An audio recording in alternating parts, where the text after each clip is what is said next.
तो आज का जो हमारा ये पेपर है ये यूजीसी नेट सोशल वर्क का है। ये पेपर हुआ था जून 2007 में और मैं आप लोगों से आज हर एक प्रश्नों के प्रति कुछ इम्पोर्टेंट फैक्ट के बारे में भी बात करूंगा आप लोगों से। उस फैक्ट को आप लोग नोट भी करिएगा। तो ये जो प्रश्न है ये एम्स मेडिकल सोशल वर्क के लिए भी इम्पोर्टेंट है और यूजीसी नेट के लिए ये प्रश्न जो है इम्पोर्टेंट तो है ही। ठीक है, तो आप लोग थोड़ा सा जवाब भी दीजिएगा। हमारे सामने पहला प्रश्न एक बार म्यूट हो जाइएगा। डंकन का सामाजिक आर्थिक सूचकांक, इसको हम SEI निम्नलिखित में से एक को मापता है। जो डंकन का सामाजिक आर्थिक सूचकांक था वो 1967 में आया था। अब ये जो सामाजिक आर्थिक सूचकांक मापता था किसका? क्या व्यावसायिक लक्ष्य को, व्यावसायिक जोखिम को, व्यावसायिक अंतर को कि व्यावसायिक लाभ को? किसको? सामाजिक आर्थिक स्थिति भी किसी व्यक्ति का कार्य अनुभव और व्यक्ति या परिवार की संसाधनों तक आर्थिक पहुंच और दूसरों के संबंध में सामाजिक स्थिति का एक आर्थिक और समाजशास्त्रीय संयुक्त कुल उपाय माना जाता है। तो बेसिकली जो सभी व्यवसाय के लिए एक सामाजिक आर्थिक सूचकांक लाया गया था वो बेसिकली सही तरीके से अगर यूज़ में लाया गया तो 1967 से। हालांकि इसकी शुरुआत जनगणना के आंकड़ों के उपयोग पे किया गया था सन 1950 में। ठीक है, और यहाँ पे सही जवाब होगा ऑप्शन नंबर डी। 1950 में भी वर्गीकृत किया गया था। तो किसी क्षेत्र के सामाजिक आर्थिक लाभ या नुकसान के सापेक्ष स्तर का जो वर्णन करने की क्रिया थी वो डंकन का सामाजिक आर्थिक सूचकांक था। तो पहले का सही जवाब जो होगा वो ऑप्शन नंबर आपका डी करेक्ट होगा, व्यावसायिक लाभ। ठीक है, क्वेश्चन नंबर 2, सामुदायिक संगठन के 28 सिद्धांत किसने सुझाए हैं? क्या डनहम, मुर्रिजी-रॉस की, अल्जोनी की, स्कैनज़ोर की? जी, यहाँ पे जवाब क्या होना चाहिए? A, author Dunham. Very good. यहाँ पे सही जवाब ऑप्शन नंबर जो पहला वाला है ये करेक्ट जवाब है। इनके 28 सिद्धांत थे और मुर्रिजी-रॉस के कुल टोटल कितने सिद्धांत थे? 13 सिद्धांत थे। कितने सिद्धांत थे इसके? 13 सिद्धांत थे। हाँ, इसको आप लोग जो है ध्यान रखेंगे सभी लोग, हैं। चलिए आगे बढ़ेंगे और नेक्स्ट सवाल को देखेंगे हम लोग। क्वेश्चन नंबर 3 हमारे सामने। एक मिनट, मैं इसको थोड़ा सा मिनिमाइज करता हूँ। चलिए क्वेश्चन नंबर नेक्स्ट देखिए आप लोग। क्वेश्चन आपके सामने 3rd नंबर का है। रॉबर्ट रेडफील्ड की प्रसिद्ध पुस्तक का नाम बताइए। ओके, द लिटिल कम्युनिटी का यहाँ पे जवाब आ रहा है। ठीक है, द लिटिल कम्युनिटी आपका यही करेक्ट जवाब माना जाएगा, ऑप्शन नंबर ए। और ये आया था कब? 1955 में। ठीक है, याद रखेंगे। और एक किताब यहाँ पे अगर हम बात करें द स्मॉल कम्युनिटी को लेकर, द स्मॉल कम्युनिटी को लेकर, ये भी आप लोग ध्यान रखिएगा सभी लोग, आप सबके लिए इम्पोर्टेंट होगा। ये किताब थी अर्नेस्ट मॉर्गन का और ये किताब आई थी 1942 में। मॉर्गन, इसको आप सभी लोग जो है नोट कर लीजिए। ठीक है, सभी लोग इसको नोट भी कर लीजिएगा ताकि इससे संबंधित जो भी प्रश्न एग्जाम में बने आप उसे आसानी से कर लें। ठीक है, हो गया? नोट कर लिया आप लोगों ने? भाई बता दीजिए एक बार। जी सर। हाँ, इसको नोट करते चलिएगा, साथ ही साथ इम्पोर्टेंट चीज़ें हैं, इसको भूलना नहीं है। इसमें मैंने आप लोगों को बताया था 4 ऐसे महत्वपूर्ण विशेषताएं बताई गई हैं इस किताब में, और आप लोगों में से किसी को मालूम है कौन कौन सी विशेषताएं हैं? विशेषताएं। लिटिल कम्युनिटी की रेड क्लिफ वाली। हाँ जी, हाँ जी। सजातीयता, एकरूपता, विशिष्टता। सजातीयता का मतलब वही था जो आप अभी बोल रहे थे, एक रूपता, है ना। विशिष्टता, छोटा समूह, लघुता। बिल्कुल, लघुता। और एक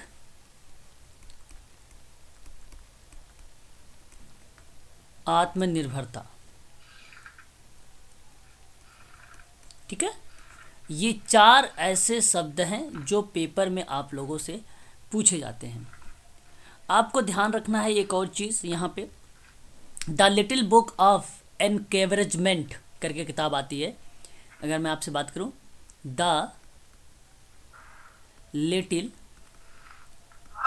बुक ऑफ एनकरेजमेंट, और इस किताब की बात अगर करें तो नाम आता है दलाई लामा। ओके, दलाई लामा एक विद्वान है, उनकी किताबें देख एग्ज़ाम में पूछ लेता है कभी कभी, ये भी आप लोगों को जो है ध्यान रखना होगा। और इसके संबंध में अगर मैं आप लोगों से बात करूं तो ये जो किताब है बेसिकली तिब्बती आध्यात्मिक नेता ये थे दलाई लामा, और इसमें बेसिकली किताब में अगर हम बात करें, भारत की समृद्ध सभ्यता की विरासत की प्रशंसा की गई थी, और उसकी जो करुणा और अहिंसा की जो दीर्घकालिक परंपराएं थी, वह परंपराएं इस किताब में निहित हैं। ठीक है, तो इसको आप चाहे तो ध्यान भी रख सकते हैं। ठीक है, इस किताब के बारे में। कम्युनिटी का फोर्थ है ना विशेषता, क्या हुआ? जो आत्म है ना, हाँ, क्लियर कर दूं, मतलब अपना जो समुदाय होता था उसी में लोग एक दूसरे के साथ, वो कॉन्सेप्ट था क्या? आप क्या कह रहे हैं, फिर से बताओ, आप क्या कहना चाहते हैं? ऑप्शन थोड़ा क्लियर कर, एक्सप्लेन कीजिए। ये आत्मनिर्भरता है। इस किताब में आत्मनिर्भरता, विशिष्टता, लघुता और एकरूपता जैसी 4 विशेषताओं के बारे में वर्णन किया गया था इस किताब में। और इस किताब में बेसिकली स्थानीय क्षेत्र का एक सजातीय सभा होता है, जिसका अर्थ ये बताता है कि निवासी एक विशिष्ट संस्कृति, भाषा, जीवन शैली और सख्त विश्वास साझा करते हैं। यहाँ पर इसमें बेसिकली यही चीज़ें बताई गई है, एक छोटे समुदाय के बारे में, एक छोटे समुदाय के लक्षण के बारे में भी यही चीज़ें हमारे सामने देखने को मिलता भी है। ठीक है, इनके बारे में अगर हम बात करें तो कल की क्लास में भी मैंने आप लोगों को बताया था, जो आत्मनिर्भरता है वह बताता है कि छोटा सदस्य जो होता है वो पालने से कब्र तक की व्यवस्था में है। यह जन्म से लेकर मृत्यु तक की व्यक्ति की सभी गतिविधियों और ज़रूरतों को पूरा करता है। इससे संबंधित मैत्रीपूर्ण परिवारों का एक समूह होता है, ठीक है, जिसमें से प्रत्येक पारिवारिक क्षेत्र को नियंत्रित करना और उसका विशेष उपयोग करना आत्मनिर्भरता का है। अनम्यूट है, उसके पीछे से बैकग्राउंड आ रहा है काफी, आपकी आवाज बहुत ज्यादा आ रही है। हाँ, म्यूट हो जाइए। कौन म्यूट? अनम्यूट है भाई, म्यूट हो जाइए, है ना। अब ध्यान रखिए, आगे बात करते हैं क्वेश्चन नंबर 4 के बारे में। कीबोटिज्म। कीबोटिज्म की अगर हम बात करें तो ये बेसिकली इंग्लिश में भी यही शब्द आता है, ठीक है, कीबू, ठीक है, टिज्म का अर्थ क्या होता है? क्या अर्थ होता है? ये बेसिकली एक ग्रामीण समुदाय है जो पारस्परिक सहायता और सामाजिक न्याय के लिए समर्पित है ना। और क्यूबिटिज्म का जो बेसिकली अगर हम बात करें यहाँ पे, इसका जो अर्थ होने वाला है वो सहकारी जीवन यापन है, और यह एक प्रकार का समझौता था इजराइल में, है ना। और ये कृषि पर आधारित है। कीबुटिज्म कृषि पर आधारित ग्रामीण समुदाय में। ऑप्शन सहकारी जीवन यापन है, ऑप्शन नंबर सी सही है। यहाँ पे संकट नहीं होगा, सामान्य हित भी नहीं होगा और समुदाय की सहभागिता भी नहीं होगी, ठीक है, याद रखेंगे। मुर्रे जी रॉस ने कहा कि सामुदायिक संगठन के 3 मार्ग सुझाए हैं। ठीक है, इन पे मैं बात करूंगा आप लोगों से कल की क्लास में। ये बेसिकली उपागम है ना, ये इस पर मैं चर्चा कल करूंगा। विशिष्ट कथ्य मार्ग और सामान्य कथ्य मार्ग नीचे दिए गए तीसरा मार्ग कौन सा रहा फिर बताइए? प्रक्रिया? जी सर, प्रक्रिया मार्ग। एक सामान्य रूपरेखा है, एक विशिष्ट रूपरेखा है और एक प्रक्रिया की रूपरेखा है, प्रोसेस अप्रोच है, और ये रॉस का है, याद रखेंगे। आपको पता होना चाहिए सिद्दीकी जी के बारे में भी, इन पर भी हम बात करेंगे कल क्लास में। सिद्दीकी जी ने एक प्रतिवेश की बात किया है, एक व्यवस्था के बारे में बात किया है और एक संरचनात्मकता के बारे में बात किया है। अगर हम बात करें, एक नाम आता है रोथमैन की बात करेंगे तो 1967 का है इनका। एक स्थानीय आता है इनमें, एक सामुदायिक आता है, सामुदायिक नियोजन, और एक सामुदायिक क्रिया, जिसको हम लोग कहीं कहीं सामाजिक क्रिया भी बोलते हैं, लिखा हुआ मिल जाता है। तो ये 3 आपको ये भी याद रखने हैं। ऑप्शन नंबर बी करेक्ट रहेगा। राष्ट्रीय युवा नीति का प्रवर्तन डैश में हुआ है, बताइए? 1987। और भी कोई? 1988। वेरी गुड, सही जवाब। ऑप्शन नंबर सी करेक्ट होगा यहाँ पे, 1988 इज द राइट आंसर होगा। ठीक है, बहुत बढ़िया। सामाजिक और आर्थिक दशाओं में परिवर्तन के लिए राष्ट्रीय युवा नीति का जो प्रवर्तन किया गया था वो 1988 में किया गया था। जो 1987 है, जो वो मानसिक स्वास्थ्य अधिनियम, और जो 1986 है वह किशोर न्याय अधिनियम, और जो 1989 है वो संयुक्त राष्ट्र के मानव अधिकार आयोग के द्वारा अधिकार कन्वेंशन की बात करता है, 20 नवंबर 1989, है ना। और 2003 में एक नई पुनरीक्षित युवा नीति तैयार भी की गई है, ये भी आपको ध्यान रखना है, 2003 में। ठीक है, याद रखेंगे आप सभी लोग। तो अगर आप लोगों से प्रश्न जब कभी पूछा जाए, कोई भी व्यक्तिगत पूछता भी ऐसे में भी है ना, कि राष्ट्रीय युवा नीति की घोषणा कब हुई, तब वहां पे क्या जवाब आपका होगा? राष्ट्रीय युवा नीति 86। देखिए, समझिए बात को। आपका जब कभी प्रश्न पूछे कि भारत में संसद में पहली बार राष्ट्रीय युवा नीति बनाई गई या रखी गई, तो वह वर्ष आएगा 1988 का ही आएगा। ठीक है, ध्यान रखेंगे। इसका उद्देश्य याद रखेंगे कि युवाओं के लिए उसके व्यक्तित्व और उनकी कार्यात्मक क्षमताओं को विकसित करने के अवसर पैदा करता है। इस तरह उन्हें आर्थिक रूप से उत्पादक और सामाजिक रूप से उपयोगी बनाता है। ठीक है, नीति के अकॉर्डिंग अगर हम बात करें तो जागरूकता निर्माण, बड़े पैमाने पर शिक्षा, व्यक्तित्व विकास, चरित्र निर्माण, शारीरिक फिटनेस, देश के विभिन्न हिस्सों से युवाओं के बीच संपर्क को बढ़ावा देना और उत्कृष्ट कार्यों के लिए पुरस्कार के माध्यम से युवाओं को प्रोत्साहन प्रदान करने के उद्देश्य से क्रिया का आह्वान कराना। ठीक है, तो यह आप लोगों को ध्यान रखना है। ठीक है, और मानव संसाधन विकास मंत्रालय ने युवा मामले और खेल विभाग को नीति के क्रियान्वयन, निगरानी और मूल्यांकन के लिए एक नोडल एजेंसी के रूप में नामित किया गया है। तो ये भी आपको यहाँ पर ध्यान रखना है। इसका सही जवाब ऑप्शन नंबर जो सी है वही करेक्ट माना जाएगा। ठीक है, इसको आपको ध्यान रखना है। आगे बात करेंगे क्वेश्चन नंबर 7 के बारे में। ओनाइट एक समाजशास्त्री है, ने सामुदायिक संगठन के नीचे लिखे में से किस में विश्वास करता है? क्या नया या नए निर्देशन या नया दर्शन या नई संस्कृति या नया समन्वय? किस में आप इसका सही जवाब देना उचित समझेंगे? ओनाइट समाजशास्त्रियों ने, ओनाइट जो समाजशास्त्री थे वो सामुदायिक संगठन के अंतर्गत बताओ किन में से विश्वास करते हैं? तो डी में, नया डी में, समावेशन। बिल्कुल यही करेक्ट होगा। नया दर्शन भी नहीं होगा आपका, बाकी संस्कृति और जो निर्देश है ये तो होगा ही नहीं। आपका नया समन्वय ही आपका करेक्ट माना जाएगा यहाँ पे।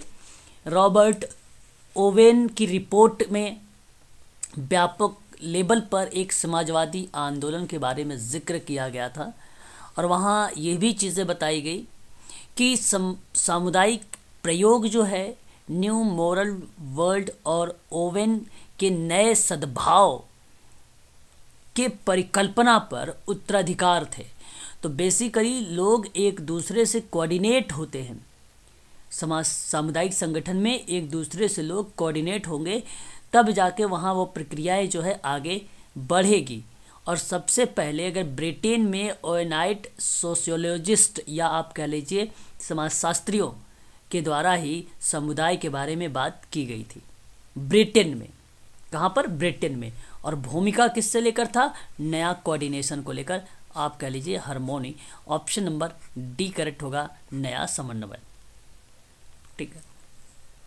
उपसंस्कृति को किस दूसरे नाम से जाना जाता है? उपसंस्कृति को क्या सांस्कृतिक द्वंद्व कहेंगे, सांस्कृतिक संकट कहेंगे, सांस्कृतिक पश्च या लैग, या सांस्कृतिक अस्तित्व कहेंगे? बताइए। सर सी, सांस्कृतिक पश्च। ओके, सी आपका जवाब आ रहा है। नहीं सर, सांस्कृतिक सह अस्तित्व होता है। कल्चर लैग, आप लोगों ने नाम, इस किताब का नाम तो भली भांति तरीके से सुना भी होगा। कल्चर लैग के बारे में किताब में भी खूब पूछा जाता है ना। तो जो कल्चर लैग की किताब थी जहाँ पे एनिमी एंड सिंगल ओमैन है ना इत्यादि जैसी प्रक्रियाओं पर जिक्र भी किया गया था। तो मैं आप लोगों से कहूँगा कि जो कल्चर लैग है, जो संस्कृति पश्च है, एक भौतिक संस्कृति और अभौतिक संस्कृति के बीच के अंतर को सांस्कृतिक अंतराल के रूप में जाना गया था इसको। तो सांस्कृतिक अंतराल इस धारणा को संदर्भित करती थी जहाँ संस्कृति को तकनीकी नवाचार को पकड़ने में समय लगता था और उसी के परिणाम स्वरूप होने वाली जो सामाजिक समस्याएं थे उन्हीं समस्याओं पर इस तरह से उन्होंने अंतराल के रूप में कारणों को व्याख्या किया था। तो कहीं कहीं इसको सांस्कृतिक विलंबन भी कहा जाता है। किसी किसी किताबों में या पेपर में भी हमें देखने को मिलता है सांस्कृतिक विलंबन। ठीक है। अब आप जानते हैं सोशल चेंज 1922 में आगबंड ने लिखा। आगबंड के अकॉर्डिंग ही संस्कृति को मोटे तौर पर दो भागों में डिवाइड किया गया, एक भौतिक था एक अभौतिक था, है ना। आगबंड ने ही 1922 में चेंज किया था, आपको मालूम होगा सोशल चेंज के बारे में। अब संस्कृति के ये दोनों भागों पे अगर हम बात करें तो समान गति से परिवर्तित नहीं होता है। कहीं कारणों से एक भाग आगे बढ़ जाता है तो दूसरा पीछे छूट जाता है। तो ऐसी कंडीशन पे सांस्कृतिक विलंबना, जिसको हम बोलते हैं कल्चर लैग की स्थिति पैदा हो जाती है और इससे समाज में व्याधियां उत्पन्न होने लगती है। जैसे ही पीछे छूटे हुए भाग को आगे लाया जाता है तो समाज में परिवर्तन होता है। इस तरह से आगबंड ने कहा कि जो सांस्कृतिक लैग है, समाजशास्त्रियों के हाथ में एक मंत्र है जिसके द्वारा समाज परिवर्तित होता है। समाज परिवर्तित होता है। ठीक है। तो ये बात आपको ध्यान रखनी। और उसके बाद बहुत सारे विद्वान आए जिन्होंने अलग अलग तरीके से उसकी आलोचना भी कर दी थी। तो यहाँ जो सही जवाब होगा आपका ऑप्शन नंबर सी करेक्ट माना जाएगा। सोशल चेंजेस की बात अगर करेगा तो वह किताब का नाम आप लोग ध्यान रखिएगा 1922 में। और जब आप लोगों से पूछा जाएगा कल्चर लैग के बारे में तो आप लोग भी नाम लगाएंगे उन्हीं विद्वान का, आगबन का ही। लेकिन अब ध्यान रखिएगा ये जो कल्चर लैग है इस किताब का अगर प्रकाशन की बात अगर हम करें तो 1964 लगाइएगा, 1964। और ऑन कल्चरल एंड चेंज की बात अगर करें तब भी आगबन का नाम आएगा सांस्कृतिक लैग में ही। क्या? ऑन कल्चर एंड चेंज करके 1964 में ही, 1964 यानी 1964। क्या आप लोगों की ये चीज़ें कंफर्म हुई? एक बार स्पष्ट करिए। ऑन कल्चरल लैग 1964 ना? 64, हाँ ठीक है। ठीक है, यह आपको ध्यान रखना है। चलिए आगे बढ़िए, और भी चीज़ों को हम लोग थोड़ा सा देखने का प्रयास करते हैं। ठीक है, नेक्स्ट सवाल हमारे सामने ये है। अच्छा, अब एक एक के बारे में अगर आप जानना भी चाहें, सांस्कृतिक द्वंद्व क्या होता है, जिसको हम लोग बोलते हैं कॉन्फ्लिक्ट। ये संस्कृति संघर्ष है। संस्कृति संघर्ष का सिद्धांत को सांस्कृतिक विचलन के सिद्धांत के रूप में जाना जाता है, और ये थर्स्टन सेलिन ने दिया था। क्या नाम था उसका? थर्स्टन, हाँ, सेलिन ने दिया था। और संस्कृति संकट की बात करेगा तो बिदने एक नाम है विद्वान का, बिदने 1946 में दिया था। इसने भाग्यवादी दर्शन और संस्कृति संकट की स्थिति के बारे में बात किया था। और सांस्कृतिक जो अस्तित्व की बात करें तो मार्क ओबे एक विद्वान है, मार्क ओबे 1996 में दिया था। कल्चर का सिद्धांत इन्होंने दिया था कि कहा था कि आत्मज्ञान आत्म संस्कृति को बढ़ावा देना। तो यहाँ जो आत्मज्ञान और आत्म संस्कृति को बढ़ावा देने की बात आती है, ठीक है, वो भी बेसिकली संस्कृति को ही रिप्रेजेंट करता है। ठीक है, इसे आप ध्यान रखिएगा। एक शब्द है SOS, क्या जवाब देना चाहेंगे? SOS, save our soil. German सरकार ने 1 अप्रैल 1905 में, 1 अप्रैल 1905 में जर्मन सरकार ने ये शब्द दिया था। क्या नाम था उसका? सेव आवर सॉइल, मतलब हमारी आत्मा को बचाओ, हमारी आत्मा को बचाओ। ऑप्शन नंबर क्या होगा यहाँ पे? बी करेक्ट माना जाएगा, है ना। फैक्ट है, इंपॉर्टेंट फैक्ट है, इसको आप ध्यान रखेंगे। ठीक है, क्लियर है? देखिए ये क्वेश्चन आप लोगों से पढ़ाया भी जा चुका है, आप लोग को मालूम भी होगा। 1601 के निर्धन पुअर कानून से संदर्भित किया जाता है। 40 एलिजाबेथन, 41 एलिजाबेथन, 42 एलिजाबेथन, 43 एलिजाबेथन। 40 ये होते हैं ना sir? 43 is the right answer होगा। आपको बता दूं, आपको इसमें एक याद रखना होगा, द लॉ ऑफ सेटल, है ना, सेटलमेंट एक्ट पारित को लेकर 1662, और एक वर्क हाउस एक्ट याद रखना होगा, वर्क हाउस एक्ट 1982 याद रखना होगा इसमें। और लॉर्ड जॉर्ज हैमिल्टन के द्वारा ये एक्ट में बेसिकली भूमिका थी। ठीक है, इसमें। और ये 43 के नाम से जाना जाता है। ऑप्शन नंबर जो डी वाला है ये करेक्ट है आपका, है ना। इसी में 3 टाइप के निर्धन के बारे में जिक्र भी किया गया था, पता होना चाहिए आपको। समर्थ निर्धन, असमर्थ निर्धन और आश्रित बच्चे। हाँ, आप ये कह लीजिए कि स्वस्थ शरीर वाले निर्धन, स्वस्थ शरीर वाले निर्धन, जिसको हट्टे कट्टे निर्धन को भी कहीं ना कहीं रिप्रेजेंट किया जाता है। और एक होता है शक्तिहीन निर्धन, और एक होता है आश्रित निर्धन या आश्रित बच्चे। इनको भी आप ध्यान रखिएगा। 3 शब्द। हट्टे कट्टे निर्धनों को कहा जाता है, बताइए क्या। अब ध्यान दीजिएगा, ग्रामीण निर्धन तो नहीं होगा, शहरी निर्धन भी नहीं होगा, या तो सामर्थ्य निर्धन होगा या तो दिव्यांग निर्धन होगा। आप किसको लगाना उचित समझेंगे? सर ए। ए।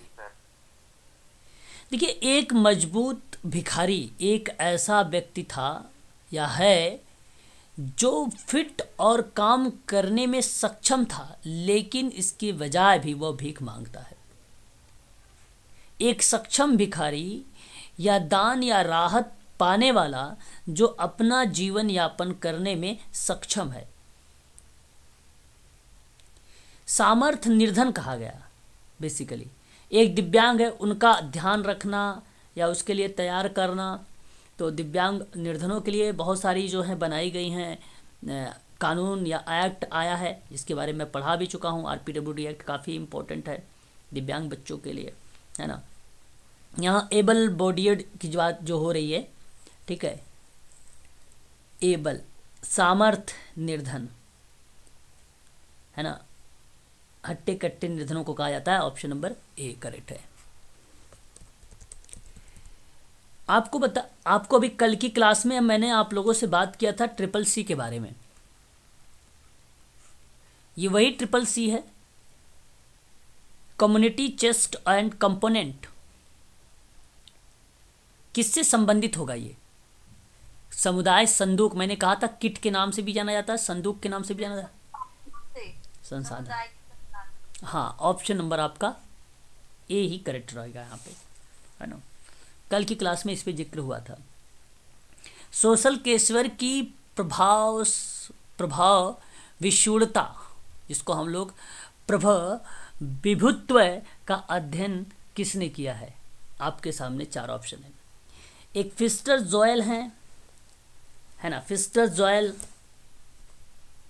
यहाँ पे फिस्टर जोयल ही करेक्ट जवाब होगा। इन्होंने इफेक्टिव केस वर्क प्रैक्टिस के बारे में बात किया था, मतलब सामाजिक केस वर्क की प्रभावशीलता के बारे में बात किया सन 1976 में, 1976 में। यही करेक्ट है आपका। और जो गायडर जॉन महोदय हैं, इन्होंने समाज कार्य शोध के बारे में बात किया है, समाज कार्य शोध के बारे में देखा है।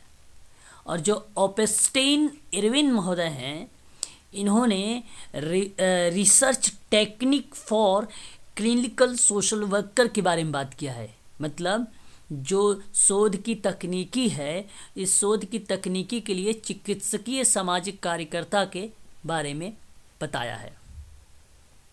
और एक आते हैं कोहेन जैकब के बारे में। और जैकब एक सिंड्रोम है। मैंने आपको कल जब मेरी क्लास हो रही थी तो वहाँ पे साइकोलॉजी की थोड़ा सा मैंने मानव व्यवहारों में जिक्र किया था जैकब के बारे में। और जो कोहेन जैकब हैं, इनकी भूमिका व्यवहार विज्ञान के सांख्यिकीय शक्ति का विश्लेषण पर नाम आता है, और ये नाम आता है 1969 में। ठीक है, इसको आप लोग को ध्यान रखना है। सर एक बार थर्ड बता दीजिए। समाज कार्य शोध में गाइडर जॉन महोदय ने रिसर्च किया है, अध्ययन किया है ना। जॉन ने सेकंड का बताना है। एपेस्टीन इरविन, हाँ जी। Research technique for clinical social worker. Understanding approach और मैनिपुलेटिंग अप्रोच। आपके सामने ये पद्धति का इस्तेमाल किसने किया, बताएं। सर ये काउंसलिंग में है। काउंसलिंग ऑप्शन नंबर सी की तरफ जा रहे हैं आप। ओके। अंडरस्टैंडिंग अप्रोच और मैनिपुलेटिंग अप्रोच मतलब एक पद्धति है। और अगर हम इसके बारे में बात करें तो इसका जो सही जवाब होगा ऑप्शन ए होगा, समुदाय की सहभागिता पर। ये जो काउंसलिंग शब्द है, ठीक है, ये काउंसलिंग शब्द दिया गया है बर्था रेनॉल्ड के द्वारा, है ना, बर्था रेनॉल्ड के द्वारा, ठीक है। इसका सही जवाब अंडरस्टैंडिंग अप्रोच और मैनिपुलेटिव अप्रोच जो होता है, समुदाय में जब लोगों को सहभागी बनाया जाता है तो उस दौरान हम इस पद्धति को इस्तेमाल करते हैं कि भाई किसकी कैसी समस्या है, उसी के आधार पर मैनिपुलेट करके और उसको समझकर जो है आगे कार्य को बढ़ाया जाता है। तो इसका जो सही जवाब होगा ऑप्शन नंबर सही माना जाएगा ए, है ना, ऑप्शन नंबर ए माना जाएगा। आप लोगों को मालूम है सामूहिक सौदेबाजी? हाँ जी सर। बताइए सामूहिक सौदेबाजी क्या होती है? सर ये दो लोगों के बीच आई थिंक श्रमिक उसमें होती है ना।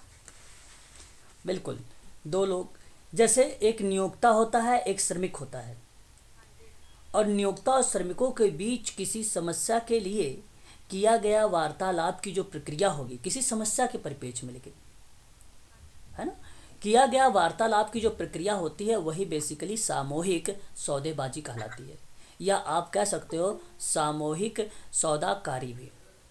यह एक ऐसा माध्यम है जिसके द्वारा नियोक्ता और श्रमिक अच्छे कर्मचारी संबंध का निर्माण के लिए समझौता भी करते हैं, है ना।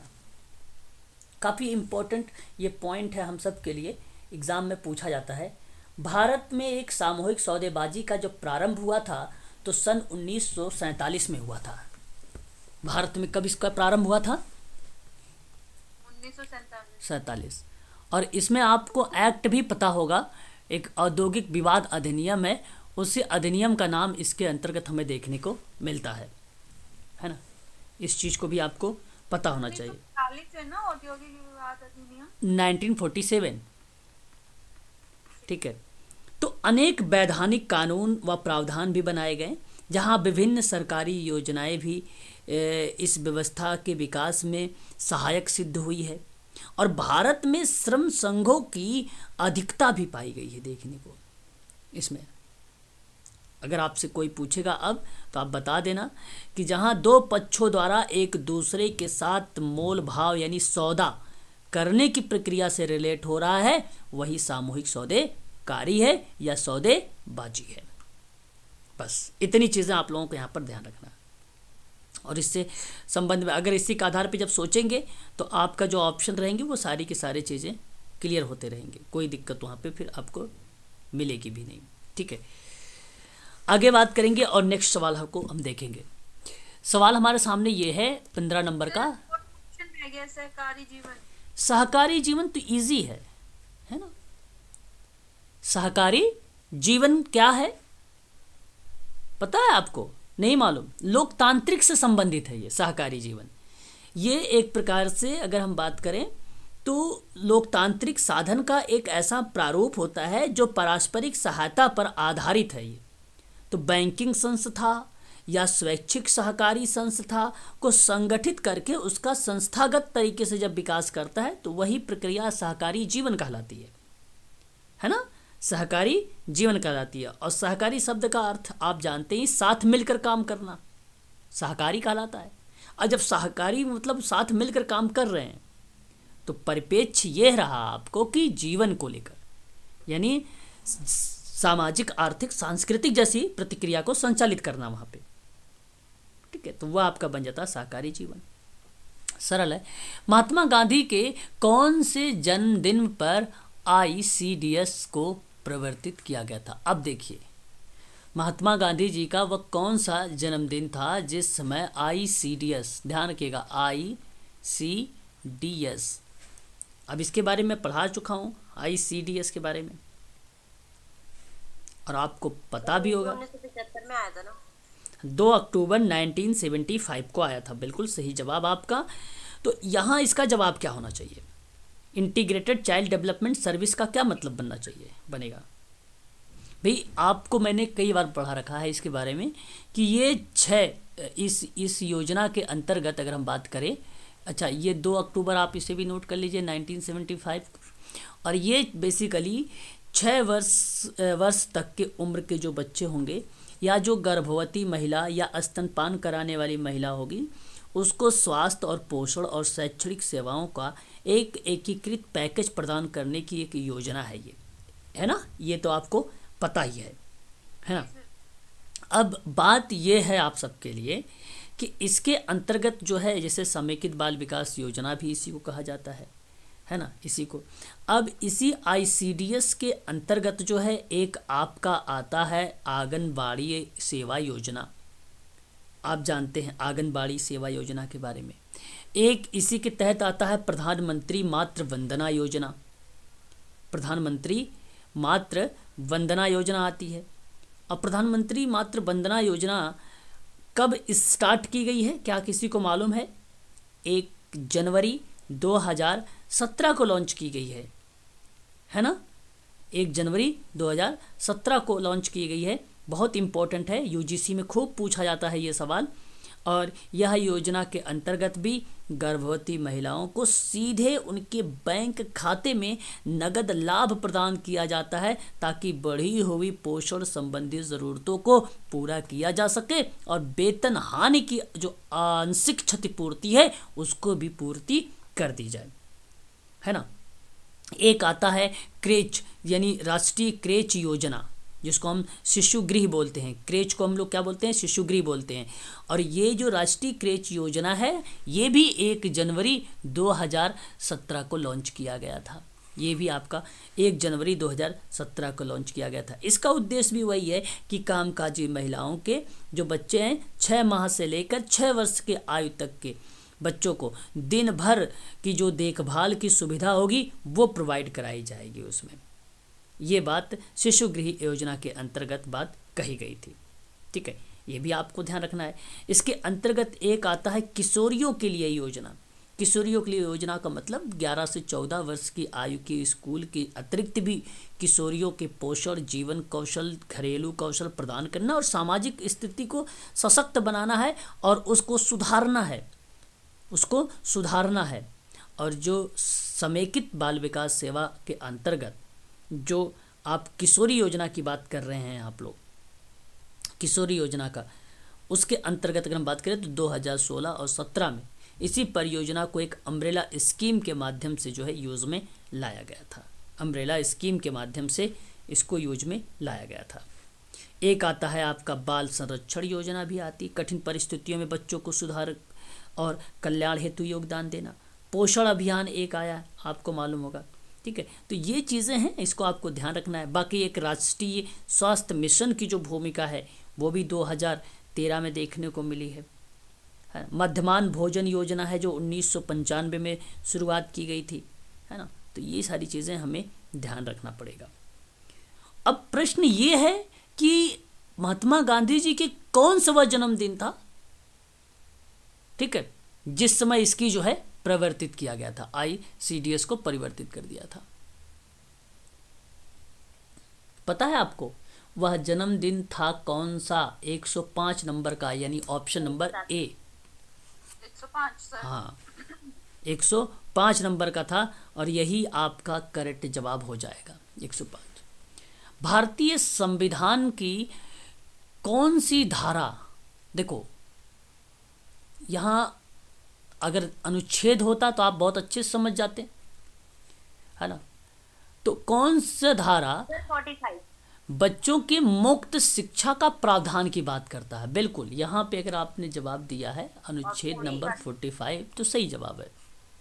बाकी आप आर्टिकल 46 भी जानते हैं, अनुसूचित जाति अनुसूचित जनजाति की शिक्षा और उसके हितों की अभिवृद्धि की बात करता है। ये आपको 47 भी पता है, पोषाहार स्तर पर बात करता है। यहाँ तक कि 48 भी मालूम होगा, कृषि और पशुपालन से संबंधित है आपका ये। और मुक्त शिक्षा का प्रावधान तो केवल 45 में ही है, इस चीज़ को आप ध्यान रखिएगा। क्वेश्चन नंबर 17 कह रहा है कि सामाजिक कार्य के 8 सिद्धांत है ना, समाज कार्य की। सामान्यता जो हम लोग बात कर रहे थे कल, स्वीकृति, गोपनीयता, आत्मनिर्धारण इत्यादि। अब बात यहाँ पे केसवर्ग का तो है नहीं, है ना, कि आप डायरेक्ट बोल देते भाई कि बिस्टिक के द्वारा दिया गया है ना।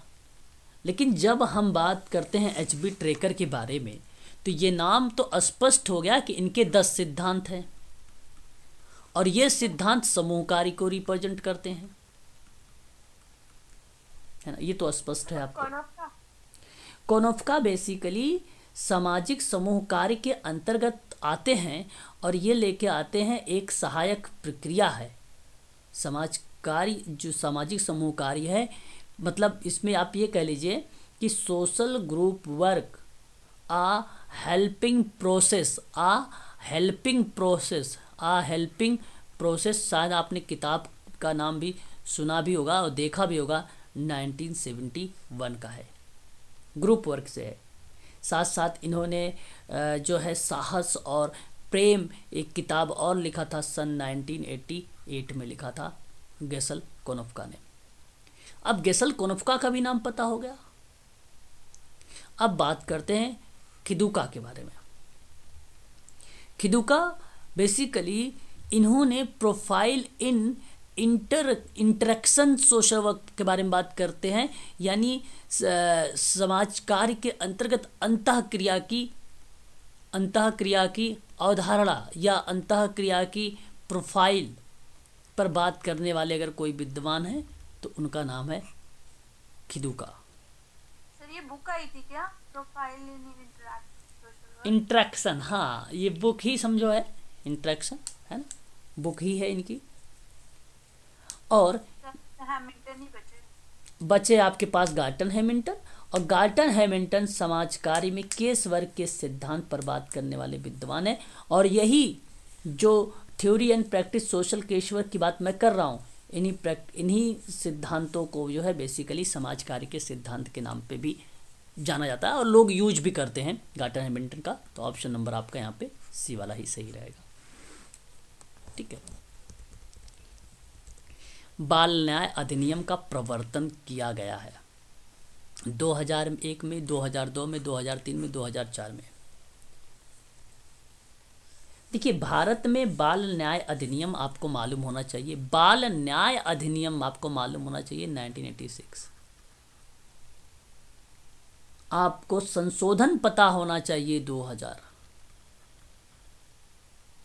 अपराध में शामिल किया जाएगा भाई, इसी में बताया गया था ना, 16 वर्ष की जो होगा वो बॉयज रखा जाएगा और 18 वर्ष की गर्ल्स को रखा जाएगा।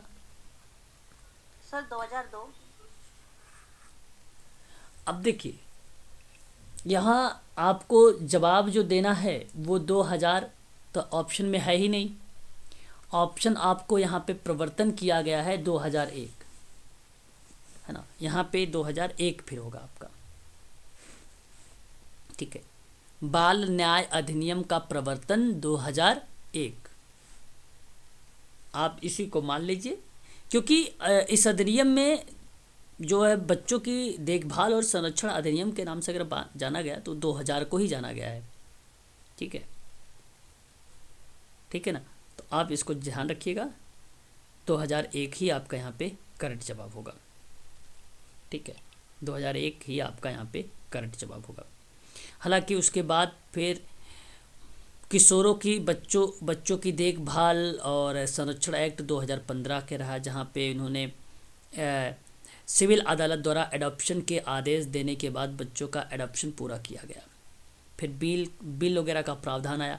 फिर उसके बाद भी एक बिल बनाया गया जो कि 2021, अभी हाल ही में आप लोगों को बता दूं 2021 में भी संशोधन का पार्ट है इसी एक्ट का, है ना, 2021 का भी। तो ज़्यादातर एक एडॉप्शन पर बात की गई थी, उसमें एक अपील पर बात हुई है, गंभीर अपराध पर बात हुआ था, निर्दिष्ट अदालत पर बात हुई थी, बच्चों के खिलाफ अपराध क्या है उस पर बात हुई थी, वारंट वगैरह को लेकर बिना गिरफ्तारी नहीं कर सकते हैं उसकी बात हुई थी, जो 2021 की बात मैं कर रहा हूँ आप लोगों से। ठीक है, ये चीज़ें आपको ध्यान रखना होगा बस। ठीक है, उसके बाद आप देखें आपके सामने एक और सवाल है, क्वेश्चन नंबर 19 नंबर का, कि वाल्टर एंड्रियास फ्रीडलैंडर ने समाज कार्य की प्राथमिक मूल्य को बांटा है 2 में, 3 में, 4 में, 5 में। बिल्कुल, सही जवाब आपका आया है कि जो प्राथमिक मूल्य हैं वो उसको 3 में बांटा है। Sir case work, group work, community work. बिल्कुल सही जवाब ऑप्शन नंबर आपका यहाँ पे बी करेक्ट हो गया। केस वर्क हो गया, ग्रुप वर्क हो गया और कम्युनिटी वर्क हो गया, ये तीनों के बारे में डिवाइड किया है इन्होंने। उसके बाद आपका आता है क्वेश्चन नंबर 20। समाज कार्य में पहली समिति स्थापित की गई थी कौन सी वर्ष? ध्यान रखिएगा, 1956 बहुत ही इम्पोर्टेंट और अच्छा प्रश्न है आपके सामने। समाज कार्य में पहली समिति स्थापित की गई थी कब? 19 बताइए। समाज कार्य में पहली समिति स्थापित की गई है, नहीं बोल रहे हैं आप लोग। 1960 ना, 19 अगर हम बात करें तो आपका जो सही जवाब होगा 1960 इज द राइट आंसर होगा, 1960। और दूसरी में आपका आ जाएगा 1962, 1962। और शुरुआत हुई है समाज कार्य की अगर हम बात करें भारत में तो 1936। और भारत, ये नाम भी था क्या समितियों का कुछ? नहीं कुछ नाम नहीं है, समाज कार्य की समिति के नाम से, बेसिकली प्रथम द्वितीय के नाम से जाना जाता है इसको, कोई नाम नहीं था, है ना, कि कहीं पता चले कि रंगराजन समिति जैसे आई है उस तरीके के नाम हो, ऐसा कुछ नाम नहीं है, ठीक है। हाँ, तो याद रखिएगा। तो यहाँ पे सही जवाब हो जाएगा ऑप्शन नंबर आपका सी, ठीक है, ऑप्शन नंबर सी। तो समाज कार्य में अगर हम बात करें तो चिकित्सा स्वास्थ्य सेवा कार्यक्रम के माध्यम से इसको जोड़ा गया था, है ना, ठीक है, इसको आप ध्यान रखेंगे सभी लोग। और समाज कार्य की माता किसे कहा जाता है ये भी आपको ध्यान रखना है ना, जेम्स एडम्स को बोला जाता है। 1904 में बोस्टन के सिम्मंस कॉलेज की स्थापना हुई थी 1904 में, 1904 में बोस्टन में, है ना, इसको भी आपको ध्यान रखना है। क्वेश्चन नंबर लेते हैं 21 कि समाज कार्य के लिए सर दोराबजी टाटा स्कूल के पहले निदेशक का नाम बताना है। खिदुका, कुमारप्पा और बिलफर्ट मंसाट और बिली मोरिया। बिली मोरिया, ओके, बिल्लू मोरिया वहाँ के प्रोफेसर रही हैं। चाइल्ड लाइन के बारे में एक अहम भूमिका इन्होंने जीरो बिल्लू मोरिया के द्वारा दिया गया है, आप जानते भी होंगे। जे.एम. कुमारप्पा की बात करें तो व्यवसाय समाज कार्य की शिक्षा पर एक महत्वपूर्ण इन्होंने बल दिया है। और खिदुका महोदय के बारे में अभी अभी हम लोगों ने देखा है। ऑप्शन सी जाएगा। हाँ, मंसर्ट का ही नाम करेक्ट हो जाएगा, उस समय प्रथम अध्यक्ष रहे ये। और जहांगीर रतन जी दादा भोय टाटा करके इनका नाम आता है पूरा। और इन्होंने टाटा समूह के अध्यक्ष के रूप में भूमिका निभाया। और सन 1936 में मुंबई में इसका एक पहला समाज कार्य का विद्यालय ओपन किया और प्रथम निदेशक के रूप में यही रहे। आज वर्तमान में सालनी भारत हैं। मन ग्रोथ गांव का संबंध किससे जुड़ा हुआ है? देखिए, भूदान आंदोलन का जो शुरुआत हुआ था भूमि से था और ये बेसिकली 1951 में जुड़ा हुआ था। सर्वोदय अभियान की बात करें तो 1951 का तो ये भी था और यहाँ नाम जुड़ा था महात्मा गांधी जी का। और एक आपने नाम सुना होगा, रस्किन विद्वान थे जिन्होंने अनटू द लॉस्ट करके किताब लिखा था। उसी किताब के उसी विचार पर ये जो आधारित था, सर्वोदय, सबका विकास, सभी का उदय पर जिक्र किया गया था, इस शब्द पर, है ना। और एक आपका सामने आता है ग्रामदान अभियान। ग्रामदान बेसिकली विनोबा भावे से ये भी संबंधित है। ग्रामदान अभियान ये भी 1951 में ही शुरू किया गया था। पोचमपल्ली गांव से था। 200 गांव की यात्रा हुई थी इसमें। 56 से 40 लाख एकड़ से भी ज़्यादा ज़मीन जो है दान में मिली थी, है ना, ग्रामदान अभियान के माध्यम से। और एक कृषक अभियान है ना, कृषक अभियान है। और ये राष्ट्रीय किसान नीति जो 2007 है उसी से रिलेट है ये 2007।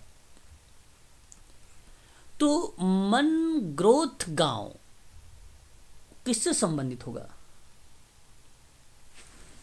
बताएं? मन ग्रोथ गांव का संबंध किससे जुड़ा है? सर कृषक अभियान। कृषक अभियान, ओके।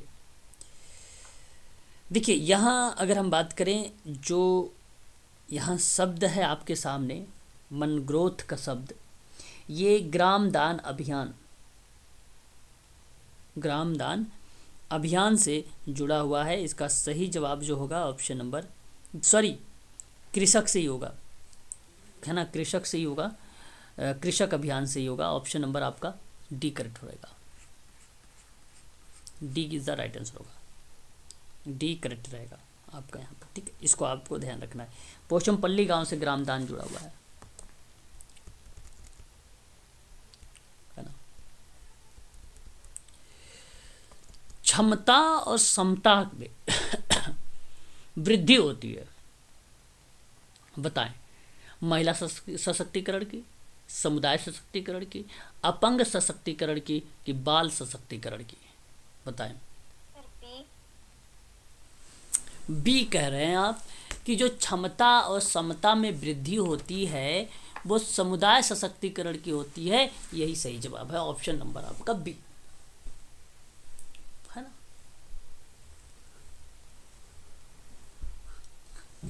बी करेक्ट रहेगा आप लोगों का सही जवाब,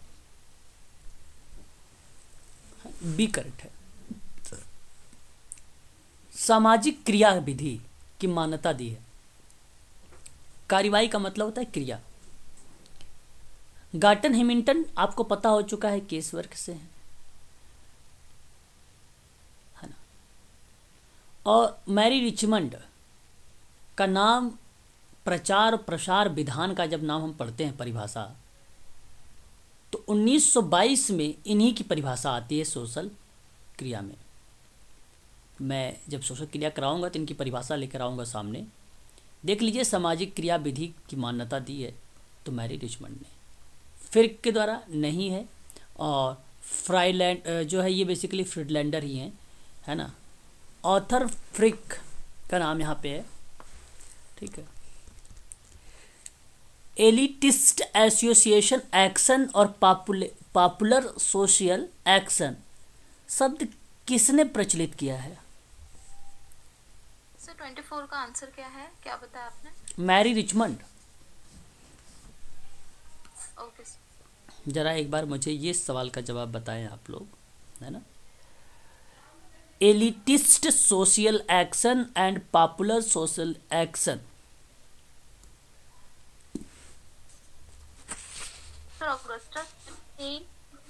ओके। यहाँ जवाब जो है आप लोगों का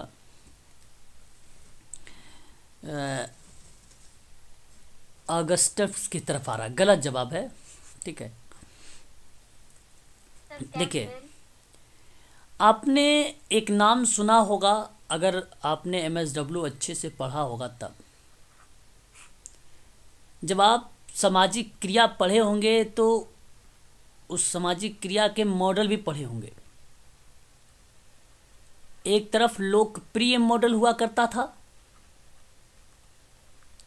और एक तरफ अभिजात लोकप्रिय मॉडल हुआ करता था। किसी को याद आ रहा है? सर बिट्टू का है वो तो।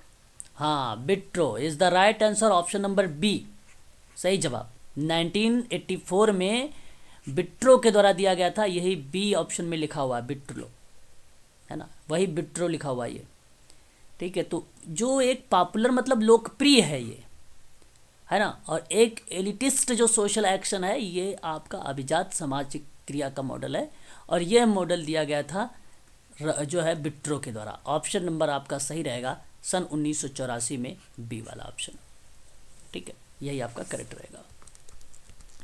क्वेश्चन नंबर अगर हम बात करें 26 के बारे में, अगर हम बात करें यहाँ पे एक अभिकथन है, एक कारण है, अभिकथन कह रहा है कि आगमन के सांस्कृतिक पश्च, अब देखिए यहाँ पे प्रश्न में ही लिख दिया है आगमन, है ना, कि कल्चर लैग, और ये भी किसका, आगमन का जो सिद्धांत है सामाजिक विकास के संदर्भ में, आज सामाजिक विकास के संदर्भ में अधिक संबंधित है। क्या आज के समय में, ध्यान रखिएगा, आगमन का जो कल्चर लैग है का जो सिद्धांत है वो सामाजिक विकास के संदर्भ में आज भी सामाजिक विकास के पॉइंट ऑफ व्यू में उससे अधिक रिलेटेड है या उससे संबंधित है आज भी, है ना। तो यह आपका सत्य है, यानी यस है। तो किसी भी समाज में सामाजिक संघर्ष का सिद्धांत किसी भी समय में स्थिर रहता है। ध्यान से यहाँ पर दो चीज़ें ध्यान रखिए। एक तो ये बात तय हो गई कि इसकी व्याख्या नहीं है ना, ये बात तो आपको तय हो गई कि व्याख्या नहीं, और वो भी कैसे, क्योंकि सामाजिक संघर्ष के सिद्धांतों को रिप्रेजेंट कर रहा है यहाँ पे, और यहाँ पे सांस्कृतिक कल्चर की बात किया जा रहा है, सांस्कृतिक पश्च की बात की जा रही है। जब सांस्कृतिक पश्च इसमें है और इसमें कारण में अलग है, तो इसलिए इसकी व्याख्या नहीं होगी। दूसरी बात यहाँ पे ध्यान रखिए, किसी भी समाज में, मतलब समाज कोई भी समाज हो सकता है, उस समाज में सामाजिक संघर्ष का सिद्धांत किसी भी समय स्थिर रहता है। जरूरी ये नहीं, उसमें हमेशा समाज कार्य में अगर स्थिरता बनी रहेगी तो हमें परिवर्तन बहुत कम देखने को मिलेगा। हाँ, इसलिए सही गलत है। हाँ, ये आपका गलत हो जाएगा। अब कारण तो आप कहिएगा कि 26 का ए सही है लेकिन आर गलत है, ऑप्शन नंबर बी सही रहेगा आपका। यहाँ पर ऑप्शन नंबर बी सही रहेगा। नेतृत्व एक तंत्रीय है। देखो, लीडरशिप की भूमिका मैं आप लोगों को पढ़ाऊंगा, है ना, लेकिन यहाँ पे आप समझ लीजिए कि नेतृत्व की भूमिका किस तरीके से बनी रहती है ना। ध्यान देने वाली चीज़ है जो है नेतृत्व, ठीक है। तो इसके अंतर्गत अगर हम लोग बात करें तो ध्यान से मेरी बात को समझिए। नेतृत्व को एक तंत्रीय और प्रजातांत्रिक एवं करिश्माई संदर्भ में वर्गीकृत किया गया है। देखिए, समझिए बात को आप। नेतृत्व जो शब्द है वह एक ऐसी प्रक्रिया होती है जिसमें कोई व्यक्ति सामाजिक प्रभाव के द्वारा अन्य लोगों की सहायता लेते हुए कॉमन कार्य को सिद्ध करता है, एक कॉमन कार्य को सिद्ध करता है। तो आप ये बात कह सकते हो कि नेतृत्व व्यक्ति को प्रभावित करने की कला अथवा प्रक्रिया है जिससे कि समूह के लक्ष्यों को प्राप्त करने में या प्राप्त करने के लिए वे स्वेच्छापूर्वक कार्य करने लगे। तो नेतृत्व जो है अनुयायियों को नेता की इच्छा अनुसार क्रियाओं करने के लिए तैयार करने की एक योग्यता मानी जाती है। और उन्हीं में बताया गया कि नेतृत्व को एक तंत्रीय, प्रजातांत्रिक और करिश्माई का मतलब एक प्रकार से क्रिया यानी एक्शन से वर्गीकृत किया गया है। दूसरा देखिए, यहाँ क्लासिफिकेशन की हम लोग बात कर रहे हैं, ठीक है ना। दूसरा कह रहा है कि एक तंत्रीय नेतृत्व कमजोर गुट में प्रभावशाली होता है जबकि करिश्माई नेतृत्व आम जनता में प्रभावशाली होता है। देखिए, कमजोर गुट में प्रभावशाली होता है, ये आपका एक तंत्रीय नेतृत्व है, और जो करिश्माई नेतृत्व होता है वो किस में प्रभावशाली होता है, वो आम जनता में होता है। ध्यान दीजिएगा, ये नेतृत्व के टाइप बताए जा रहे हैं और दोनों के दोनों टाइप यहाँ पे नीचे वाले सही है, ऊपर वाला भी सही है। तो नेतृत्व को एक तंत्रीय, प्रजातांत्रिक और करिश्माई संदर्भ में वर्गीकृत किया गया है, ये भी सत्य है, और इनकी परिभाषा भी बताई गई है, ये भी सत्य है। ए आर दोनों सही हैं और इसकी व्याख्या भी करेक्ट हो रही है। ऑप्शन नंबर जो माना जाएगा वह बी करेक्ट माना जाएगा आपका, है ना, बी आपका करेक्ट रहेगा। ठीक है, 28 को देख लीजिए। समाज कार्य प्रशिक्षण का उद्देश्य, देखिए अब समाज कार्य ट्रेनिंग है यानी प्रशिक्षण है, उसका उद्देश्य मानवीय संसाधन वृद्धि करने को, जीवन में जटिल वास्तवों को तथा भयावह स्थितियों से निपटने को सक्षम करना और परिस्थितियों के शिकार व्यक्तियों को अवांछित अभाव से अपने प्रयत्नों से उभर कर सामान्य स्थिति में आने की क्षमता प्रदान करना है। सही है सर ये। अब इसको एक बार और से समझते हैं अच्छे से, ताकि हम इस प्रश्न को सही तरीके से समझ सकें ये प्रश्न क्या कहना चाहता है ना। कह रहा है कि समाज कार्य प्रशिक्षण का जो उद्देश्य है, ट्रेनिंग का जो उद्देश्य है, क्या उस ट्रेनिंग का उद्देश्य ये है कि मानवीय संसाधन वृद्धि करने या वृद्धि कार्य की जीवन में जो जटिलता है, जो लोगों में जटिलता है, वास्तव में एक भयावह स्थिति से निपटने के लिए, सक्षम बनाने के लिए परिस्थितियों के शिकार जो व्यक्ति हैं, जो अवांछित व्यवहार कर रहे हैं, उस अवांछित अभाव से अपने प्रयत्नों से उभर कर सामान्य स्थिति में लाने की जो क्षमता प्रदान करता है, क्या वो सोशल वर्क ट्रेनिंग के माध्यम से किया जा सकता है? जी सर। बिल्कुल सत्य है, बिल्कुल सत्य है।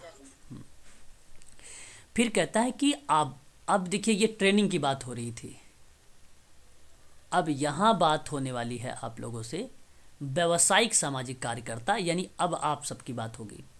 तो ये बात तो तय हो चुका है कि एक तरफ ट्रेनिंग है, एक तरफ सोशल वर्कर की भूमिका की बात होने वाली है शायद। तो कह रहा है कि व्यावसायिक हस्तक्षेप से प्रशिक्षण द्वारा विशेषज्ञता प्राप्त कर लेते हैं। बात सही है, प्रशिक्षण के माध्यम से विशेषज्ञता प्राप्त कर लेते हैं, लेकिन वे एकांतिक भाव से काम करते हैं, इसलिए कि वे अपने हस्तक्षेप का मतलब होता है इंटरवेंशन, या इंटरवेंशन मतलब अध्ययन प्रक्रिया है ना। अपने हस्तक्षेप की तकनीकी का मापन स्थिर नहीं कर पाते हैं। देखिए, मानक है सर, मानक। हाँ, ये आपको ये ध्यान रखना है कि अब ए जो है आर की व्याख्या नहीं कर रहा है, इसलिए अब ये सवाल व्याख्या वाला नहीं है। इस बात से आप सहमत हो जानी चाहिए आप लोगों को। बात यह है कि व्यावसायिक हस्तक्षेप करना है, व्यावसायिक पहचान करनी है, अध्ययन करनी है, और प्रशिक्षण के द्वारा जो विशेषज्ञता प्राप्त कर लेते हैं, और ये विशेषज्ञता प्राप्त कर लेते हैं सोशल वर्कर, व्यावसायिक सोशल वर्कर यानी आप। लेकिन बात यहीं देखिए बदल गई है। फिर कह रहा है लेकिन एकांतिक भाव से जब काम करते हैं आप, तो वो इसलिए करते हैं कि वे अपने हस्तक्षेप की तकनीकी का मानक स्थिर नहीं कर सकते। देखिए,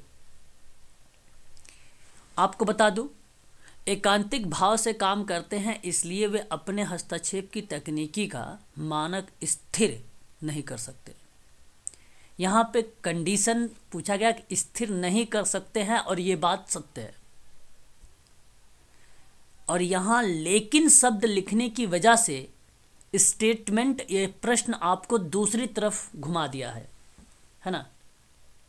तो यहाँ आप बताइए, होगा ना, एकांतिक भाव से काम करते हो मतलब इंडिविजुअली जो बंदा काम कर रहा है किसी के साथ, केस वर्क कर रहा है मतलब, हाँ, तो उसमें उसके स्टैंडर्ड मतलब फिक्स नहीं होते। हाँ, डिफरेंसेस आप पर्टिकुलरली पर्सन टू पर्सन वो अलग हो जाएंगे ना। हाँ, तो मानक स्थिर नहीं कर सकते। लेकिन हम बात करें, अगर आप ट्रेनिंग लेके जा रहे हैं ना, प्रशिक्षण लिए हैं, आपके पास विशेषज्ञता है, आपके पास ज्ञान है, आपके पास कौशल है, केसवर्क जब करेंगे तो आप अपने ज्ञान और कौशल तकनीकी सिद्धांत के आधार पर, क्योंकि आपको सेवार्थी को सक्षम बनाना है, तो आप क्रिया को वहाँ पर बनाएंगे, लक्ष्य को बनाएंगे और उससे समाज की मुख्य धारा से जोड़ेंगे। परंतु आप मुझे यहाँ पर ये बताएं, क्योंकि एकांतिक भाव से काम करते हैं इसलिए वे अपने हस्तक्षेप की तकनीकी में, जो उनका हस्तक्षेप की तकनीकी है, उस तकनीकी का मानक स्थिर नहीं कर सकते। आप बताइए यस या नो है? सही सही है, दोनों ही सही है, मुझे तो व्याख्या नहीं लग रही है बस। अच्छा, और भी कोई लोग बताएं? सर बी ए सही है, लेकिन आर ए की सही व्याख्या नहीं करता है। अच्छा, सर डी होगा, दोनों सही है। दोनों सही है, ओके। यहाँ सही जवाब ऑप्शन नंबर डी करेक्ट, यहाँ सही जवाब डी होगा। ठीक है, एकांतिक भाव से काम करते तो हैं, लेकिन इसलिए वह अपना हस्तक्षेप की तकनीकी का मानक स्थिर नहीं कर सकते हैं। व्यावसायिक सोशल वर्कर या व्यावसायिक सामाजिक कार्यकर्ता की भूमिका देखने को मिलती है इसमें, है ना। तो ऑप्शन आपका यहाँ पे जो सही होगा वो डी करेक्ट रहेगा। अब हम लोग इसी के आगे जो है ना 8 बजे वाली क्लास में देखेंगे और भी सवालों को लेंगे। ठीक है, अभी जो है हाँ इसके लिए यहीं पे अभी आपको ब्रेक देते हैं। ठीक है, और ये वीडियो अभी अपलोड नहीं करेंगे, ठीक है, इकट्ठा अपलोड करेंगे, है ना। क्वेश्चन नंबर 29 आपके सामने देखिए, कह रहा है कि अभिकथन कि गुट और विलक संगठनात्मक वातावरण के लिए कांटा यानी न्यूसेंस है। समझ रहे हैं इसका मतलब? गुट और जो है यहाँ पे विलक नहीं, किलक लिखा हुआ है, किलक है, गुट मतलब किलक, है ना। किलक जो है संगठनात्मक वातावरण के लिए न्यूसेंस है। इसका मतलब समझ रहे हैं आप क्या है ये? सर नहीं समझ में आ रहा। ओके, और भी लोग अपने थोड़ा बताएं जो किसी ने भी नहीं सुना है ये, हैं? गुट संगठनात्मक वातावरण के लिए न्यूसेंस। चलो मैं बताता हूँ, अगर नहीं सुने तो गुटवाद है, जैसे गुट बन जाते हैं छोटे। बस बस बस बस समझ गए। जो यहाँ पे गुट लिखा हुआ है ना, एक दल से बनाया गया है ये, एक आप ये कह लिए समूह से रिलेट हो रहा है ये, है ना, एक समूह से रिलेट हो रहा है। तो जैसे मान लीजिए कोई कंपनी है या मान लीजिए कोई गुट है, तो उसमें संगठनात्मक वातावरण जो है उसके बारे में बता रहा है कि उनका जो वातावरण है एक संगठन के आसपास के जो संस्थान या बल हैं उनसे बना हुआ है, जो प्रदर्शन, संचालन और संसाधन को क्या करता है, प्रभावित करता है। तो गुट संगठनात्मक वातावरण के लिए न्यूसेंस है, मतलब एक प्रकार से हमें यहाँ पे जो वातावरण, संगठनात्मक वातावरण से जो चीज़ें प्रभावित हो, जैसे प्रदर्शन प्रभावित होता है, संचालन प्रभावित होता है, संसाधन प्रभावित होती हैं, टेक्निक भी प्रभावित होती है, तो ये न्यूसेंस का पार्ट बनता है गुट में। और ये बात सत्य है, इसलिए फिर आप लोग कहेंगे यहाँ पे ये सत्य है। फिर वहीं कह रहा है कि जो पौष्टिक यानी विल से वर्ग हितों में गतिरोध पैदा करती है। ठीक है, जो पौष्टिक यहाँ पे बात की जा रही है, बिल से वर्ग हितों में गतिरोध पैदा करती है। अब इसकी इंग्लिश भी देखिए थोड़ा सा, तो और आपको समझ में आएगा, है ना, और अच्छे से समझ में आएगा। ठीक है, अब देखिए यहाँ पे जो क्लिक की बात मैं कर रहा था आप लोगों से, जो ऐसे मैं अब आप लोगों से बात कर रहा था ना, जो है पिस्टोक्ति और विल्से, जो विल्से शब्द यहाँ पे बात की जा रही है वो बिल्कुल lead to strengths of group interest, है ना, उस वर्ग हितों में गतिरोध पैदा करती है। तो अब इस तरीके से इंग्लिश को पढ़ के जरा बताइए, क्या ये आपका सही जवाब है दूसरा वाला? सर स्क्रीन पे तो हिंदी वाला ही आया हुआ है, अभी इंग्लिश वाला तो दिख ही नहीं रहा।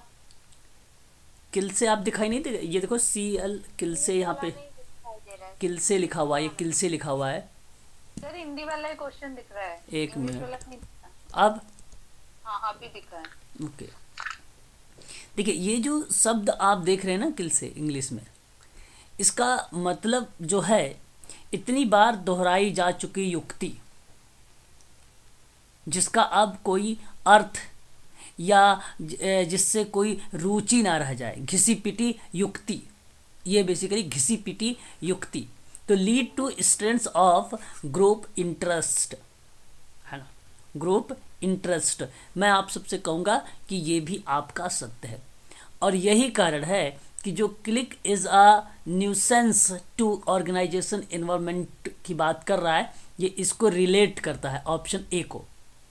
तो मैं कहूँगा कि both A and R correct, and A जो आर है, R is a correct interpretation of A, मतलब सही व्याख्या अगर कर रहा है तो आप ये कह सकते हो कि आर ए की सही व्याख्या हो रही है। यहाँ पे ऑप्शन नंबर सी करेक्ट रहेगा इस प्रश्न का, क्वेश्चन नंबर 29 का, है ना।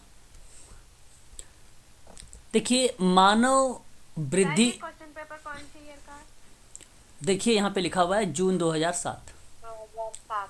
हाँ, मानव वृद्धि एवं विकास के सिद्धांत के अनुसार ज्वाइनिंग का मैसेज आया हुआ है कोई। ओके, प्रारंभिक विकास प्रवर्तित विकास में सहायक होता है क्या? कोई ज्वाइन नहीं हो रहा है, आप बताएं जरा एक बार मुझे इस सवाल। क्या मानव वृद्धि और विकास के जो सिद्धांत है वो प्रारंभिक विकास परिवर्तित विकास में सहायक होता है? जी सर। Okay, yes sir. ठीक है। यदि ये सहायक है फिर तो बहुत अच्छी बात है, ठीक है, ये आपको ध्यान भी रखना है। फिर उसके बाद अगर हम बात करें तो आपका आर कह रहा है अनसुलझी एडिपस। आपने एडिपस इलेक्ट्रा ग्रंथि का नाम तो सुना ही होगा, सिगमंड फ्रायड का है ना। शैशवावस्था में भावनात्मक अभाव के परिणाम होती है ये, क्या ये बात सत्य है? हाँ, जी सर। ऐसा है, गलत है ये गलत है। भावनात्मक होता है। हाँ? भावनात्मक अभाव अगर नहीं है तो यहाँ पे ईडिपस ग्रंथि और रेक्टा ग्रंथि होती है क्या? ये गलत है भाई। नहीं सर, भावनात्मक होता है। अच्छा, भावनात्मक होता है, हाँ। तो यहाँ सही जवाब हो जाएगा आपका ए सही है, आर गलत है, ऑप्शन नंबर सी करेक्ट है ये आपका, है ना, ये आपका सी करेक्ट रहेगा। देखिए आगे बढ़िए, नेक्स्ट क्वेश्चन देखिए।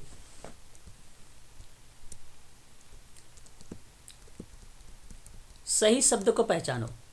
केस वर्क का टूल्स कौन कौन से हैं? उपकरण, क्या होम विजिट टूल्स है?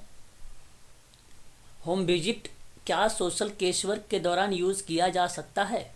बताएं। जी सर। ठीक है। समरलाइजेशन मतलब आपको पता होना चाहिए।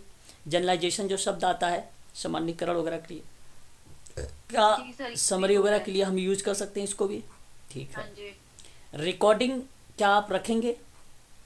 जी सर। इंटरव्यू आप रखेंगे? जी सर। बिल्कुल। ऑप्शन यहाँ पर देखिए किस में दिया है, 1 2 3 4 डी में। डी होगा। ये सारे टूल्स हैं सोशल केस वर्क के, इसलिए ऑप्शन नंबर डी सही रहेगा। देखिए आगे बढ़िए और नेक्स्ट सवाल देखिए।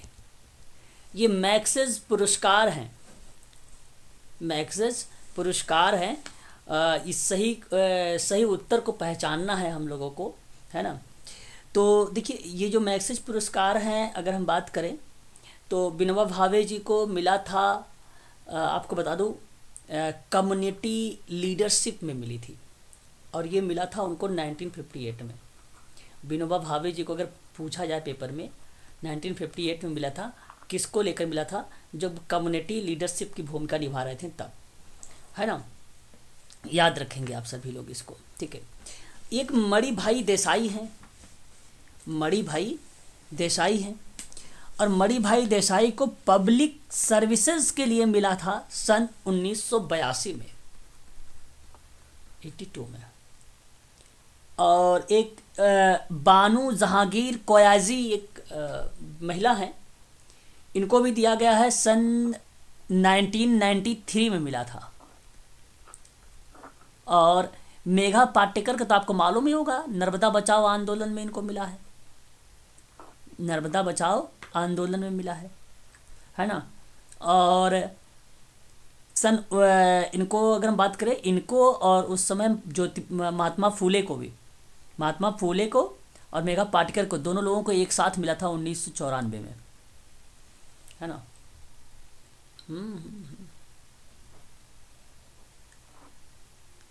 एक मिनट, 1 2 3 किरण बेदी को मिला, मेघा पाटेकर को नहीं मिला मैक्सेस पुरस्कार, है ना। इनको महात्मा फूले पुरस्कार मिला है। महात्मा फूले एक पुरस्कार होता है, वो मिला है 1994 में इनको। रेमन पुरस्कार इनको नहीं मिला है, मेघा पाटेकर को। किरण बेदी को मिला है ना। किरण बेदी को मिला है गवर्नमेंट सर्विसेज के लिए इनको, ठीक है, वहाँ पे रेमन पुरस्कार। तो 1 2 4 सही होगा यहाँ पे, option number B. Mahatma Phule पुरस्कार मिला है मेघा पाटेकर को। विनोबा भावे को कम्युनिटी लीडरशिप में मिला है, ये याद रखिएगा क्योंकि ये इम्पोर्टेंट है ना। बस इतनी चीज़ें आप लोगों को ध्यान रखना है। द रेमन मैक्सेस पुरस्कार, ठीक है, ऑप्शन नंबर आपका यहाँ पे सही है। तो ये एक आध प्रश्न अपवाद के रूप में हर पूछा ही जाता है, तो ये अपवाद के रूप में कि करंट अफेयर्स वगैरह से मान लो उठा लिया, लेकिन अपवाद भी नहीं कह सकते क्योंकि सोशल वर्क से मोमेंट से ये लोग जुड़े हुए हैं, है ना, इसलिए अपवाद भी नहीं कह सकते आप इन्हें। आगे देखिए क्वेश्चन नंबर 33, निम्नलिखित में से सामाजिक प्रक्रिया को पहचानिए। सोशल प्रोसेस क्या है? सोशल प्रोसेस एक यथार्थीकरण है एक, और एक सामाजिकरण है ना। 1 और 4 ऑप्शन नंबर डी में है, ठीक है, ये सही है। सामाजिक प्रक्रिया को अगर पहचानना है हमें तो एक यथार्थीकरण है और एक सामाजिकरण है। ऑप्शन नंबर डी आपका यहाँ पे सही रहेगा। निम्नलिखित में से कौन सा सामाजिक संस्थाएं हैं?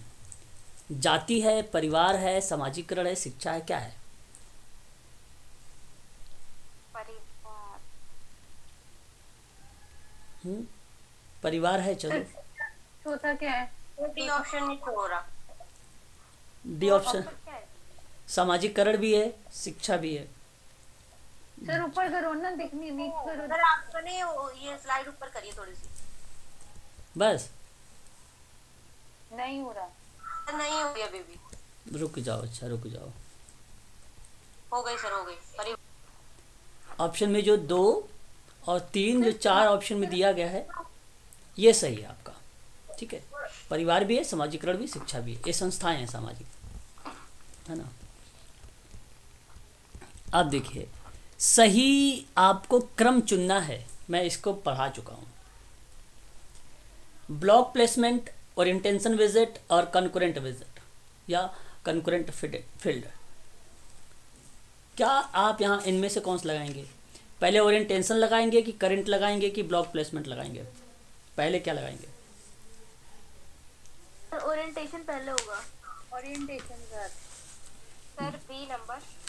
ब्लॉक प्लेसमेंट नहीं आएगा पहले क्या?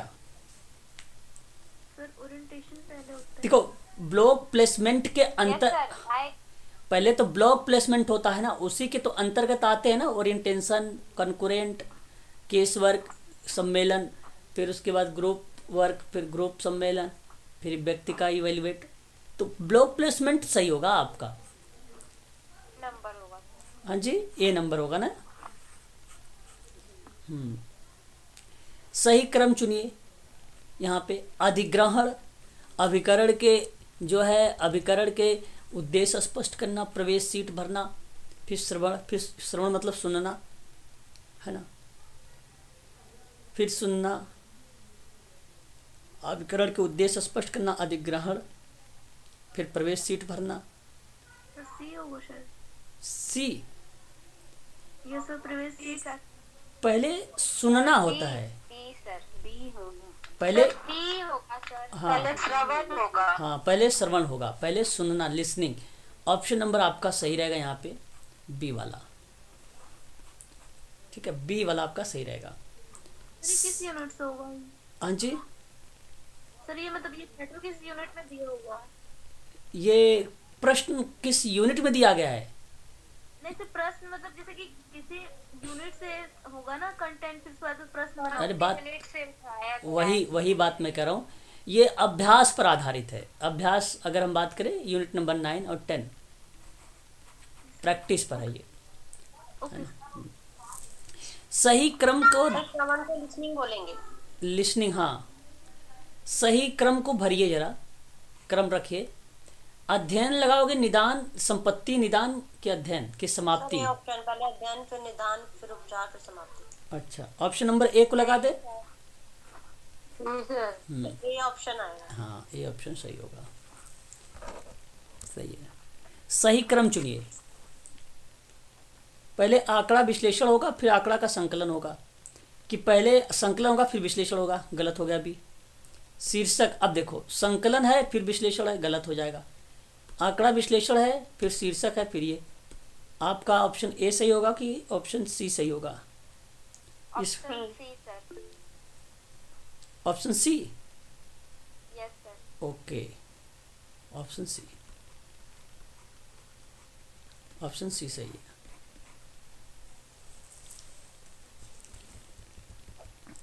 अब देखो, आंकड़े को संकलित करना है, छानबीन फिर सारणीकरण, कि छानबीन करेंगे फिर सारणी बनाएंगे फिर आंकड़ा को कलेक्ट करेंगे? सर ऑप्शन डी होगा। क्यों? पहले सारणी बनाकर आंकड़े को रखेंगे, पहले आंकड़े आप कलेक्ट करेंगे। छानबीन क्या होता है सर? छानबीन खोज करना, उसमें से तथ्य को निकालना। इंग्लिश देख लो, सर वहीं पर इंग्लिश में दिखा दीजिए। देख लीजिए। करेक्ट सीक्वेंस लगाना है आपको। डेटा कलेक्शन हो गया आपका, टेबुलेशन हो गया, डेटा कलेक्शन। देखिए, जो छानबीन शब्द है यहाँ पर बेसिकली एक प्रकार से छानबीन सिक्योरिटी, जैसे कौन सा शब्द लिखा हुआ है, स्क्रूटिनी शब्द यूज की जा रही है। स्क्रूटनिंग होती है ना बस। हाँ, तो एक टेबुलेशन है। टेबुलेशन का मतलब क्या होता है?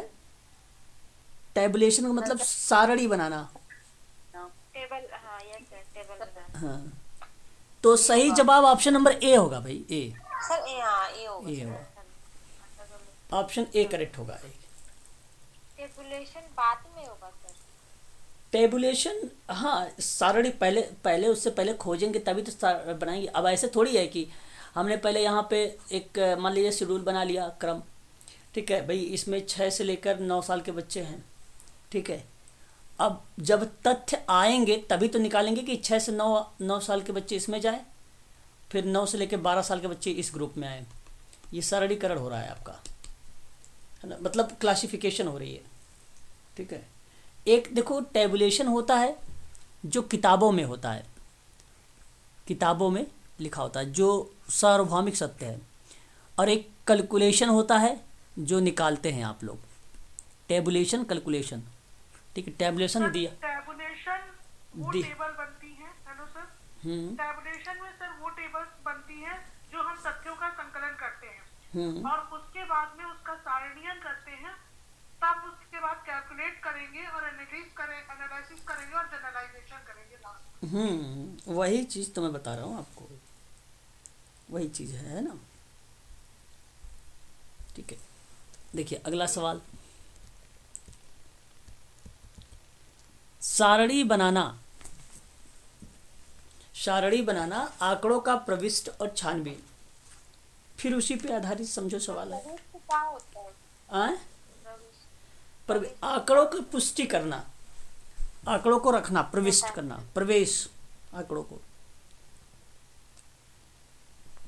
क्या कहेंगे?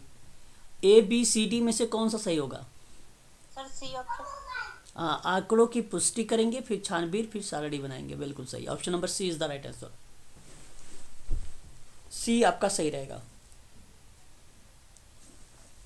सी सही रहेगा आपका। जे आप युग्म बनाना है। जेम्स एडम्स के बारे में मैंने खूब पढ़ाया है आपको।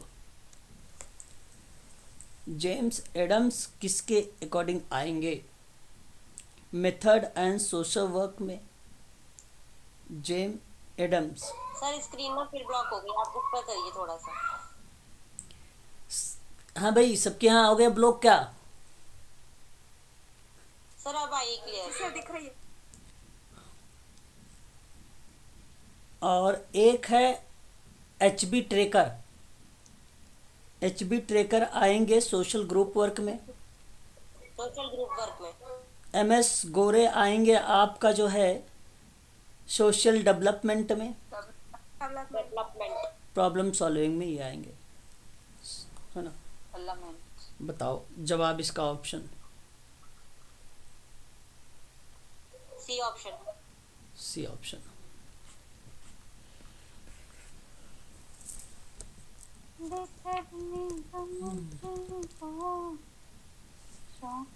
जो हरीज विंडो है, जोसेफ लुफ्ट और हॉरिंगटन इंगडम एक विद्वान के नाम है जो हरी विंडो के बारे में चर्चा करते हैं ये, और ये एक टेक्निक है, सन 1955 में आई थी, 1955 में आई थी। और ये भावनात्मक और शारीरिक संबंधन को जो है लोगों को समझने में मदद करता है ये जोहरी विंडो। तो मैं आप लोगों से कहूँगा कि यह बेसिकली जो असुरक्षाएं होती हैं उससे एक प्रकार की मदद करती है, सहायता करती है उसको समझने में। जोहरी विंडो यहाँ पर आपका बी करेक्ट रहेगा, ये असुरक्षा को रिप्रेजेंट करेगी। और प्रतिगमन जिसको हम लोग रिग्रेशन कहते हैं, ये प्रतिरक्षा है सिगमंड फ्रायड की। कुल टोटल कितनी प्रतिरक्षा है? 14 सिगमंड फ्रायड। और यथार्थ के लिए जो है प्रायश्चित मतलब अटोनिंग है ना, मतलब अगर हम बात करें, देखिए जो जैसे अगर हम बात करें प्रतिगमन होता है अहंकार को पीछे हटाने में शामिल करता है प्रतिगमन, बट यथार्थ के अगर हम एंटोनियम के बारे में बात करें तो ये दूसरों को ज्ञात लेकिन स्वयं को अज्ञात है। दूसरों को ये चीज़ें पता है लेकिन आपको अज्ञात है स्वयं को। तो ये आपका मैच करेगा 4 से। और अंगूठा चूसना प्रतिरक्षा ही एक प्रकार की है सिगमंड फ्रायड की, है ना, और ये रिप्रेजेंट होगी आतंकपूर्ण यथार्थ। ठीक है, इसका सही जवाब क्या माना जाएगा? पहले का दूसरा, ये ऑप्शन, हाँ ये ऑप्शन सही हो जाएगा।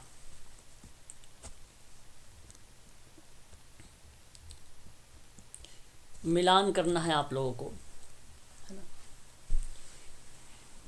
युग्म को मिलाना है। बर्ताव अर्थपूर्ण है, बर्ताव अर्थपूर्ण है। क्या गुट कार्य होगा? समाज कल्याण प्रशासन की, केस वर्क की, समुदाय संगठन?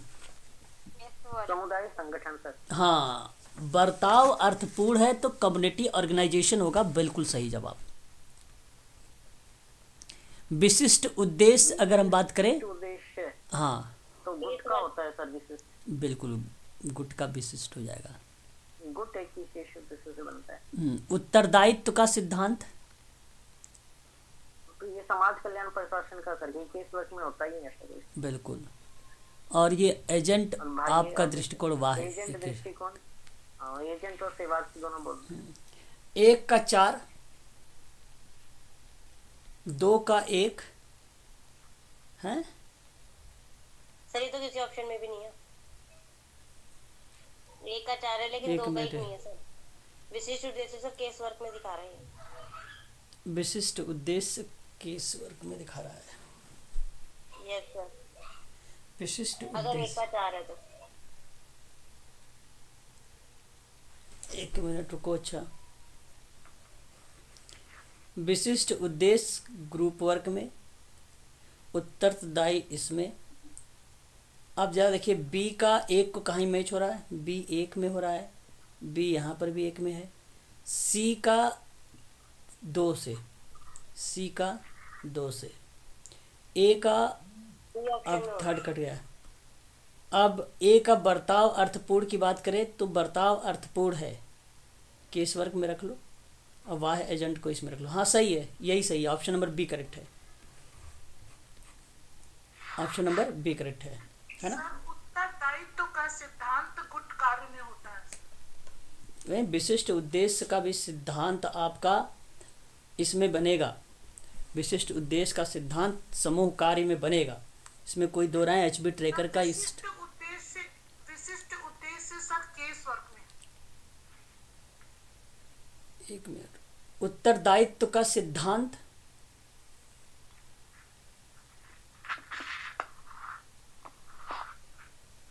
नहीं सुनो, सही है ये, ऐसी बात नहीं है। विशिष्ट का उद्देश्य का सिद्धांत तो हम लोगों ने पढ़ा भी है, एचबी ट्रेकर का है भाई, ये बात आप जानते हैं।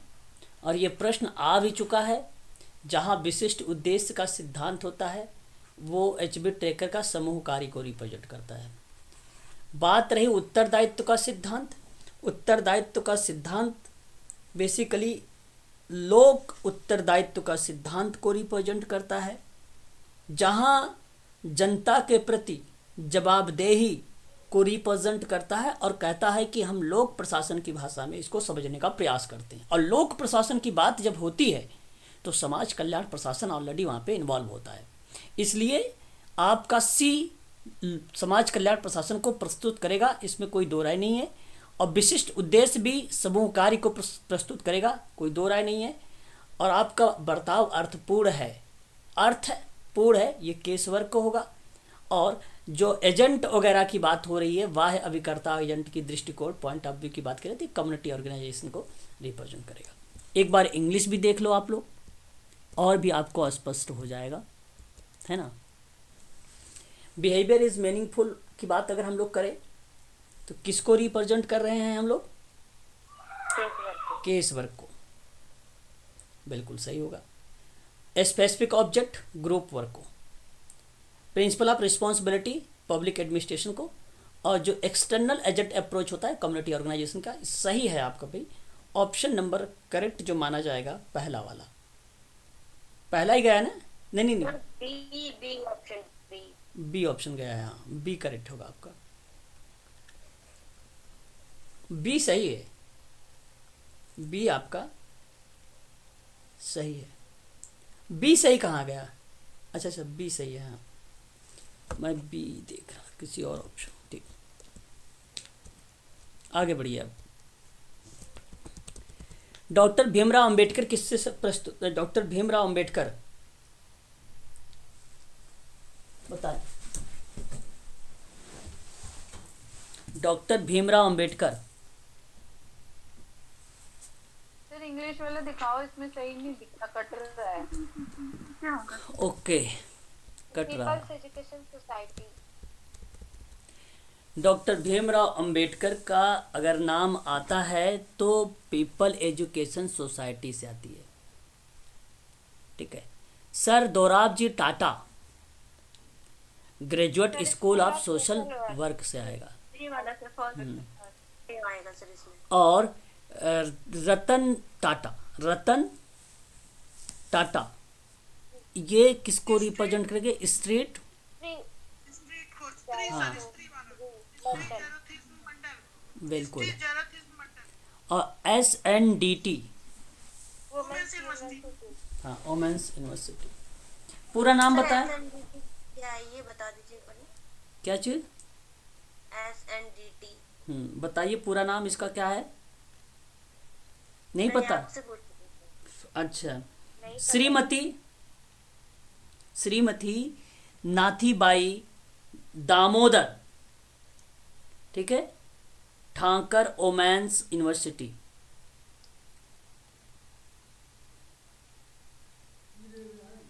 ठीक है, ये ठाकरे एक यूनिवर्सिटी है ना। और श्रीमती नाथीबाई दामोदर करके जो महिला विश्वविद्यालय है, ठीक है, याद रखिएगा। और इसका सही जवाब ऑप्शन नंबर कौन सा गया है?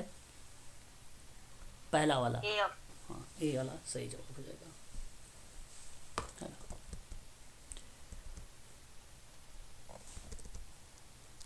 तो कम्युनिटी ऑर्गेनाइजेशन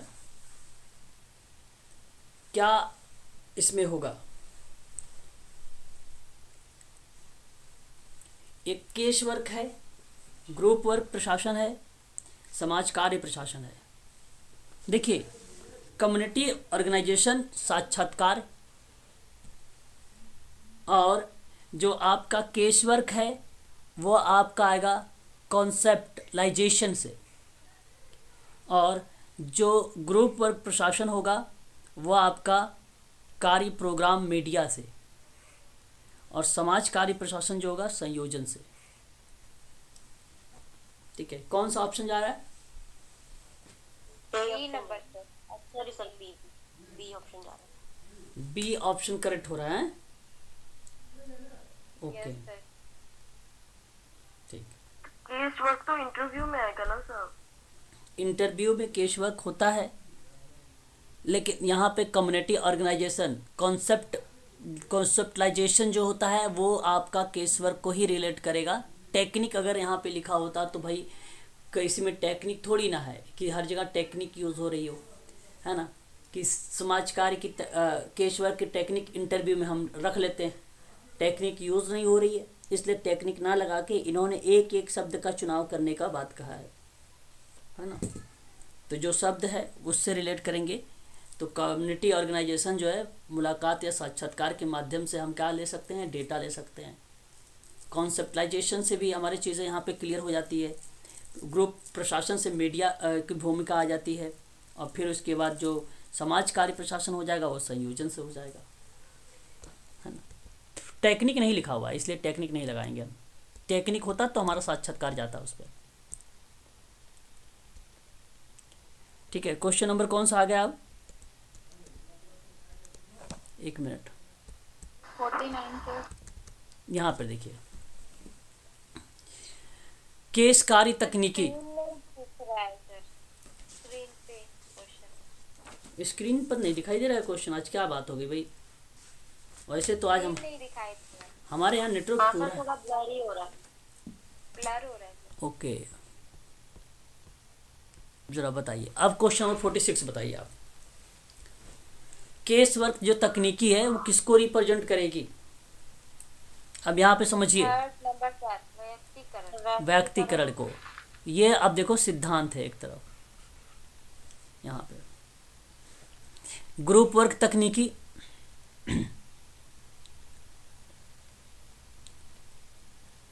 कन्फ्रंटाइजेशन, कन्फ्रंटाइजेशन, और कम्युनिटी ऑर्गेनाइजेशन तकनीकी,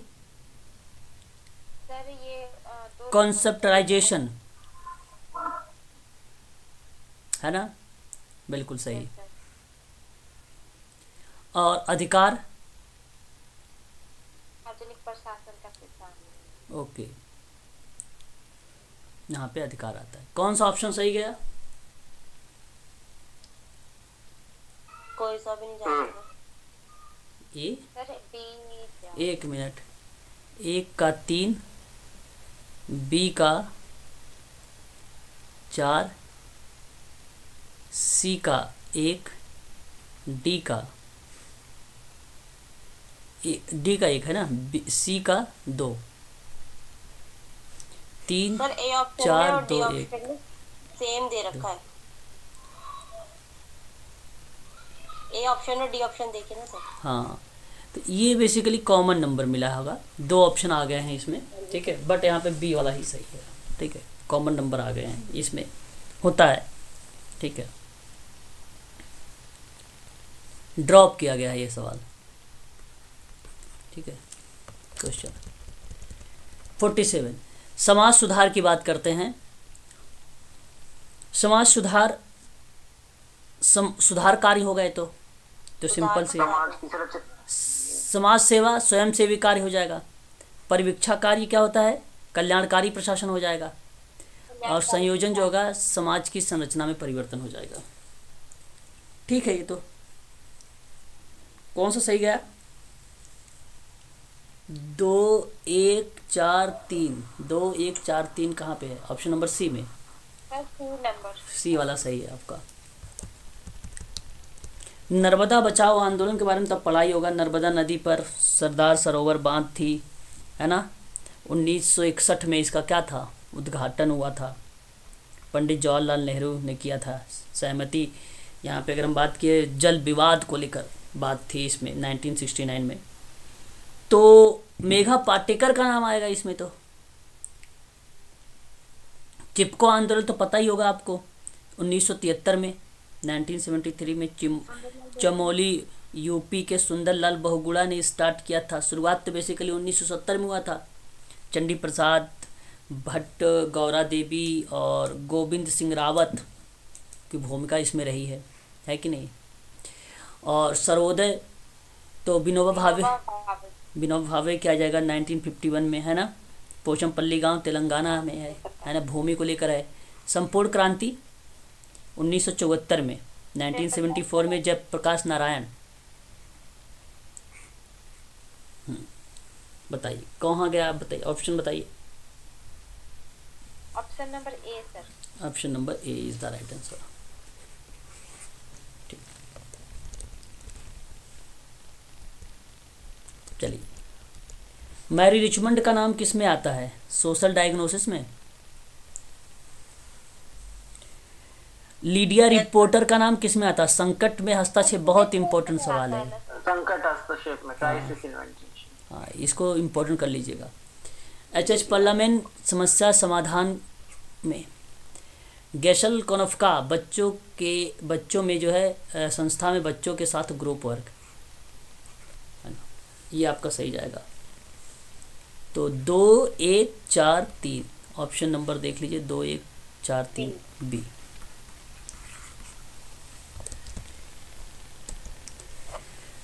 क्वेश्चन नंबर 50 देखिए, परिवार किसको रिप्रेजेंट करेगा? परिवार प्राथमिक गुट होगा ना, परिवार तो प्राइमरी वर्ग। प्रबंधन समिति जो होगा सेकेंडरी ग्रुप होता है, मैनेजमेंट से होता है। ये भीड़ आपकी गुट क्लिक है, ये भीड़ है, जनसंख्या निर्धारित नहीं है। तिकड़ी यानी तीनों असंगठित इकाई के रूप में आती है ना। तो बताइए ऑप्शन कौन सा जाएगा? पहले का 2 ए जाएगा, फिर 1, फिर 3, फिर 4। ठीक है, ऑप्शन नंबर ए। ठीक है, तो ये पेपर अब समाप्त हो गए आप लोगों के। 2007 के पेपर थे। ठीक है, तो आज के लिए बस इतना ही रखिए आप लोग। ठीक है।